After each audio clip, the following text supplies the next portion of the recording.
On the Autocar show today, we pit the Audi Q7 against the Mercedes-Benz GLS and get ready for a flank attack. Well, today is the clash of two titans, two big SUVs. One that's big in size, quite literally. I'm talking about the Mercedes-Benz GLS that has recently had a facelift. And it goes up against the new Audi Q7, which is big on appeal and a very popular choice in India. We're going to put them head to head and find out which one comes out ahead.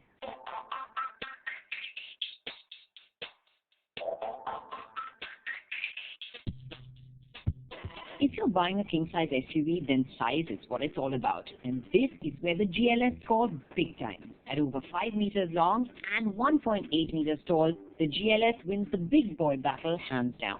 Not a lot has changed in its styling from when it was the GL. Save a softened front end, full LED tail lamp, and a reprofiled bumper. It's still the upright, old-school looking SUV it always was. The large three-pointed star sits proudly atop the twin-flatted grille as if to say, "This is who I am." The Q7 in comparison is modern, edgy and stylish. It's a simple, clean design, but it's still pleasing to the eye. Tight skinning and estate-like rear windscreen make it look smaller than its actual size, and it's lost the look of a huge SUV. Still, there is an amazing amount of detailing right down to the LED taillights that flow in the direction of the turn that make the Q7 a big draw. The interior of the Q7 is impressive, there's no two ways about it, whether we talk about fit, finish and build quality, or we talk about the materials. I mean, there's this beautiful wood, nice matte finish chrome. I love the way the AC vent runs entirely across the dash. It's a very modern looking interior, and that's what's great about it. It looks very current, especially that virtual cockpit that brings up even the navigation displays so beautifully. Of course, you have the scribble pad. I mean, it's got everything that one could want and more. Attention to detail is also at another level. Things like how the door pockets light up if you so much as put your hand in them, or how the surface of the small climate control buttons are actually touch sensitive make this cabin feel so special. In addition, the front seats are comfy, the infotainment system is easy to use, and visibility is really good, all of which add up to make the Q7 an absolute pleasure to spend time in. The GLS cabin is updated too and gets a new and rather large 8-inch center screen, a reworked center console, and even a rotary selector called Dynamic Select to switch between the 5 driving modes on offer. There is also the latest version of Merck's Command infotainment system on board, which includes Apple CarPlay and also gives you the option to browse the internet when stationary or hear internet radio channels through a paired phone's 3G or 4G network. However, the interface isn't as nice as the Audi's, and feeding inputs via the click and rotary controller isn't perfectly intuitive at times. The system is also slow to respond to commands. There are just too many buttons on the center console, and it feels cluttered in comparison. The GLS's overall quality is really good and can't be faulted, but in this comparison it feels like an older mobile phone with a keypad, whereas the Q7 comes across as a modern smartphone. This is really the way the overall cabin feels too. What's good about these large SUVs and a reason to buy them is their extra row of seating. Well, a genuine 7-seater, the GLS, so let's get into the third row. There's a manual for the seat, which is a bit heavy to pull up. And getting in is a little fidgety. But I have to say that once you're here, what's really impressive is the space for the third row. There's quite a lot of leg room. Now, I'm short, so obviously, for the smaller people, we'll have to get back here. But even if there's 2 of us, I would say it's not bad for a long journey. The recline angle is good. The seat itself is comfortable. So yes, as a third row, it definitely gets a thumbs up. The Q7, on the other hand, isn't quite so accommodating. Now, though the Q7 is technically a 7-seater, there is a slight problem because either you carry the 7 seats or you carry the spare wheel. As you can see, the wheel takes up pretty much all the space in the boot, and you can only put 1 seat up, and even when you sit here, you're low, you're cramped, and I definitely wouldn't want to be stuck here on a long journey. That spare wheel has an impact on the boot space as well, and the GLS scores much better here too, with the larger, uncluttered boot area that can swallow a couple of suitcases easily. Both the Mercedes and the Audi feature 3-liter V6 turbo diesel engines.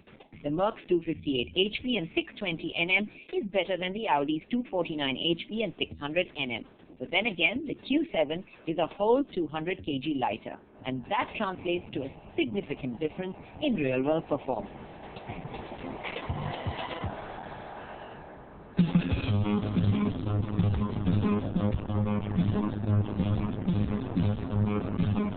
Where the GLS is brisk for a large diesel 7-seat SUV, the Q7 is shockingly fast. The Audi races from 0 to 100 in just 6.95 seconds, or a full 1.26 seconds faster than the Merc. Stomp on the throttle, and you'll also find Q7's engine is just so smooth and refined. It's like a knife cutting through butter. I mean, you can't tell that this is a diesel. You could happily mistake it for a petrol. It's a nice linear acceleration. Yes, when you want to get a quick move on and you flatten your foot, a healthy dose of torque is served up and it propels you forward. You know, it's a really wide power range, which is what makes this car so effortless to drive in almost any condition.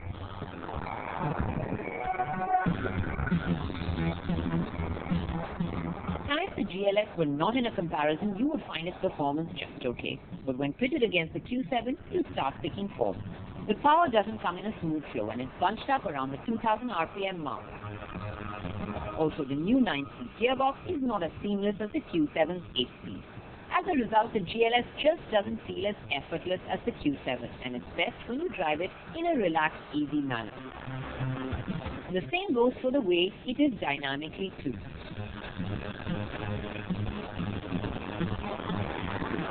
I feel dwarfed in the GLS in comparison to the Q7. This feels much more massive. It actually feels like you're the king of the road, or the queen in my case. But the bulk is felt when you go around the corners, and you do realize you're hauling over 2 tons. So it's best to dial it a few notches back and do it at a leisurely pace, especially considering that stopping isn't too easy either. Now the brakes take a while to bite, and you do feel the weight of this car when you're trying to brake in a hurry, so it's best to plan in advance.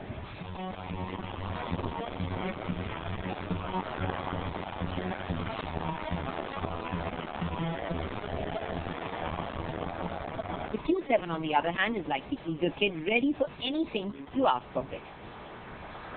It changes direction deftly and feels much lighter than it is. Now this feels very car-like to drive. Doesn't feel like a massive SUV. It's easy enough to maneuver in traffic conditions and even on narrower roads like this. The steering is light and easy when you want to maneuver it through traffic and city conditions, and yet round the corners and when you're going quicker, it weighs up really well. It's not the best steering, but it still offers up enough to give you good measures of confidence, whether you're around the corners or at high speeds in a straight line.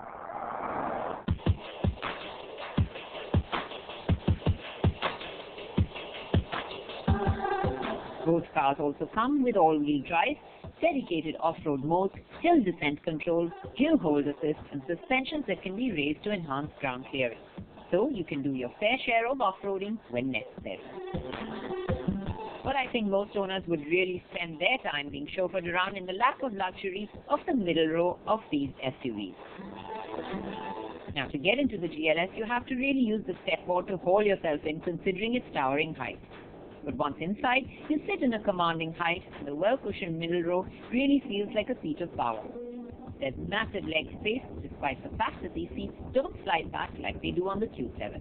The Q7 really pampers its passengers. It's a nice, spacious back seat, loads of leg room. Third passenger will be comfortable as well here. You sit quite nice and high, so you get a nice view outside the window. Panoramic roof opens it up nicely.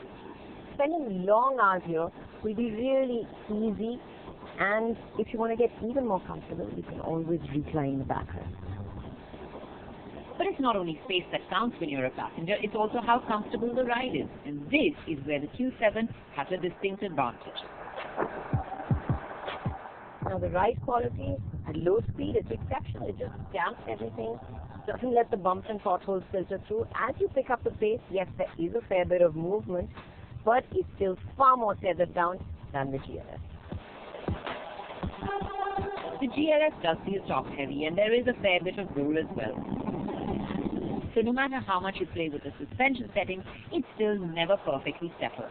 And it also gets caught out through the occasional deeper pothole too.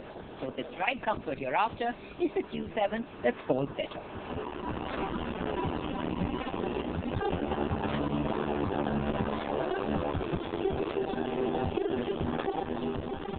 Well, the verdict's pretty clear. If you're looking for a true 7-seater with lots of luggage carrying capacity and something that has road presence and feels like a traditional SUV, well, look no further than the GLS. But fact of the matter is, apart from that road presence, the luggage carrying capacity and that third row of seats, the Q7 outclasses the GLS on most counts, whether we talk about performance, whether we talk about refinement, whether we talk about comfort. And of course, there's those modern quality interiors that you have on the Q7 that really make it feel premium and luxury. Fact of the matter is that this really feels like a new car, whereas that feels like a facelift. There's no doubt about it. The Q7 is our winner.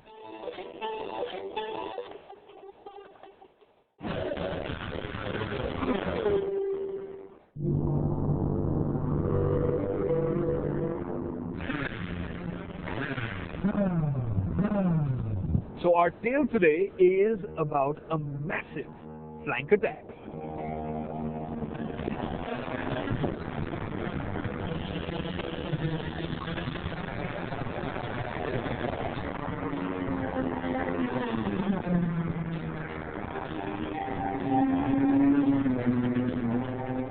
Yes, we've pressed into action Suzuki's mighty Hayabusa, a motorcycle that's revered and respected around the world for just what it's managed to do. But considering the competition on hand, I guess it's a little understandable if it feels a bit on the back foot. It should, because ever since the ZX-14R was launched, it has beaten the Busa in the speed game, and now the bike is in its second generation, already seen an update for this year as well. It's got the better motor, it's got better electronics, it is definitely the faster bike, it is the king of speed. Agreed, but we have a second generation Busa here, and Suzuki has pulled out the stops by assembling it here in India, which has given it a really killer price tag. It's what, 4 lakh rupees cheaper. So the question that needs to be answered is whether you should just save some cash, buy the Busa, fantastic deal, game over, or spend a bit more, and whether the ZX-14R deserves that extra cash or not. If you are the kind who judges a book by its cover, then this is going to be a tough call. The Busa's wind tunnel shaped design isn't pretty, but it is immediately recognizable and is widely admired and respected, which is why even the second generation motorcycle launched in 2008 looks so much like the first generation Hayabusa. While the design was sharpened, some details like the stalks for the mirror and the instrument cluster make the Busa feel a bit dated now. Meanwhile, Kawasaki's ZX-14R is much more recent. This generation came around in 2012. Its design is modern in a crazy way. You can see the craggy headlight cutouts, the massive streaks down the side, and the sparkling green color contrasts in an almost sinister manner against the black. Yes, it looks threatening. The cockpit has a simple but smart instrument console, which is easy to read, and the LCD screen packs in a lot of information. Clearly, the thread that ties these two motorcycles together isn't their design. Now both these bikes are built for speed, and speed comes from a good motor. And both these bikes have wonderful motors. But which one is more special? Both motorcycles have 4-cylinder liquid-cooled engines. At 1441cc, the Kawasaki's is bigger. It has 220 horsepower and it has 158.2 Newton meters of torque. Even in this company, the Busa's 1340cc motor can't be considered weak. After all, it has 194 horsepower and 155 Newton meters of torque. Sure, the ZX-14R is a bit heavier, but as can be seen in the acceleration run, it is faster by 0.2 of a second to 100 kilometers an hour. Bottom line, it's faster. Full stop. However, the ZX-14R can be a bit of a tough cookie to get the power down, as it gets more vicious as the revs build. The advantage of the Hayabusa's motor is that it feels very friendly, as power is delivered in a very linear manner, and yes, it is still very quick. The 6-speed gearboxes on both the bikes are precise. But while the Suzuki feels positive in a solid way, the ZX-14R has a light but precise feel. And this engine feels super smooth. Now when you ride these two motorcycles back to back, considering the level of performance on offer and their end objectives, it's really insane as to how different they feel. I mean, the Busa, Yeah, absolutely. I mean, the motor is quite old, but even today it feels so good. It's so eager and rearing to go. It is a little gruffer compared to the 14R, yes. There are some vibes at certain RPMs, but still, even today, it feels fantastic. but I'll define that as mechanical feel of the motor, because along with that you have this beautiful intake sound which I just love. But I get it, you know, when you step off the Busa and onto the 14R, it's crazy. I mean, that bike is just wine-free. It's so refined. It's absolutely refined, and there is just so much grunt at any RPM, any gear. Just open the throttle and it just goes. I think that's what the thing is. It shocks you because it's so refined, and when you open the gas in the mid-range, it just goes pop, ballistic. Completely mental. I think that's a good thing that you have so much electronics on it as well. Absolutely, the traction control I think is a good boon to have on a bike like this. Plus it also has riding modes which really help as well. That's where the Busa does one better, because it has 3 riding modes as opposed to 2 on the ZX-14R, but I have to admit there's no traction control on the Busa, and we did get a bit of rain today, so I was a bit worried when that happened, but because of the linearity of the power delivery from the engine, it was just very predictable and easy to get used to those conditions. Yes, you don't have that wider safety net that the ZX-14R has to offer, but nonetheless, I think that engine and how it drives is just fantastic. Of course, they've spoken about performance, but these motors have also been designed for highway touring, for really long distance mile munching. So let's find out which one is better in that regard.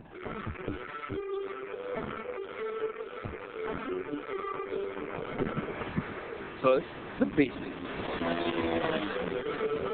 Both motorcycles use the same tire sizes and share the same wheelbase.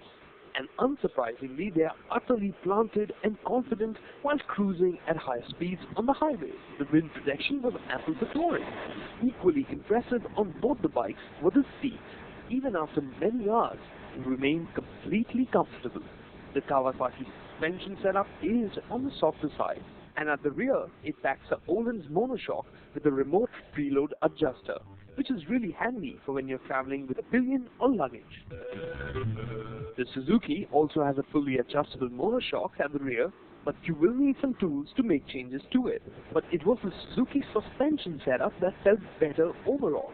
It was pliant, and over the rougher stuff, it felt very well damped as well.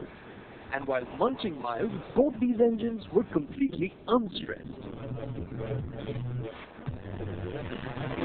Okay, if you are into clocking lots of kilometers really fast, there's no doubt about it, the ZX-14R is the better motorcycle. Absolutely, what works for it is the fantastic motor refinement and the ergonomics. I just love them. They're not really extreme, they're fairly upright. Yeah. For me, the Busa feels a little bit extreme, a little bit super sporty in that nature, where they leaned over quite a lot, and it can wear on your wrist and your back over a long highway ride. Really, I think you forgot to tell everybody that the Busa also manages to deliver the better ride quality even on bumpy roads. Yeah, absolutely. Happy to hear that. Surprise, but it does. But that's not the only surprise that the Busa has, because when you hit a twisty section, wait and see. For the record, the Kawasaki has a higher geek quotient because of its monocoque chassis. The Busa uses a regular twin-beam frame. But when you hit the twisties, it's the Busa that comes to life. When you duck into a corner, you wonder, where has the weight gone? The Busa darts in and rips through. Sure, it is a bit of a handful when you hustle it through switchbacks, but even then, it's way crisper than you could have imagined. The only irritant through the corners is that as you roll on and off the gas, the throttle feels jerky. Also, the throttle is actually a bit heavy and can get tiring. Both motorcycles use 310mm dual discs at the front. The amount of the bite from the Busa's brakes, though, feels just about adequate. With more recent updates, the Kawasaki now uses Brembo's M50 monoblocks, and those are plain fantastic. They give it plenty of stopping power and speed, which is exactly what this green spaceship needs. In the corners though, the ZX-14R is a bit wafty. Steering the Kawasaki through corners needs a bit of a heavy hand. And even then, it just doesn't feel as neat or as precise as the Busa. It feels more at home on the locked sweepers.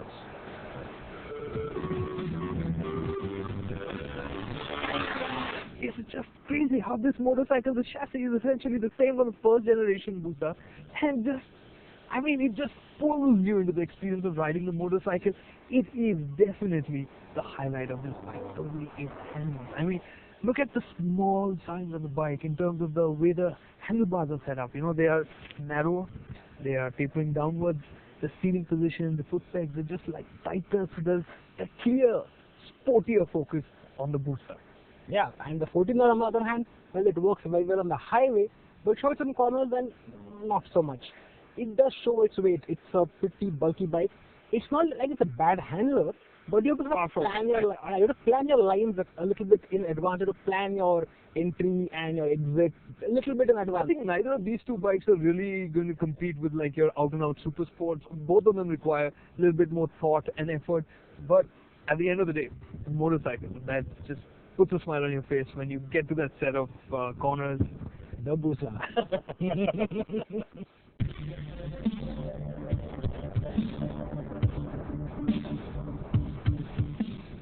While it really isn't a big deal on a big bike, we like to pinch a few pennies when possible, and the Busa manages to deliver better fuel efficiency.